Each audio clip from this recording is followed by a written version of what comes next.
তাহলে এই জায়গাতে আমাদের আসতে হবে, সিরাজগঞ্জের সীমান্ত বাজারের মুসলিম হোটেলে। কাঁচামরিচের এই যে কাঁচামরিচের যে একটা স্মেল, ঝাঁঝালো স্মেল, ও বিভিন্ন রকম আছে, বাঁশপাতির মাছ আছে এখানে, কাজুরি মাছ এটাকে বলা হয়, এখন কালো ভুনা। খেতে যখন নামলাম মুখে লাগবে কি না লাগবে, মানে পানিতে নামলে কাপড় বাঁচানোর চিন্তা করলে হবে না, আগে এটা ই করি।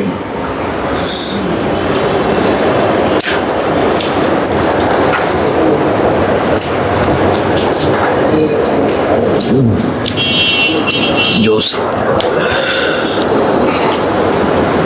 এটা ওরা গোষ্ঠের সাথে ফ্রি, এটার দাম হচ্ছে 100 টাকা, এই গোষ্ঠটা হচ্ছে 100 টাকার গোষ্ঠ দেয় ওরা, সাথে এটা ফ্রি পেয়েছি, হয়তো শেষ হয়ে গেলে আমি পেতাম না, ফ্রি পেয়েছি আমি আলহামদুলিল্লাহ।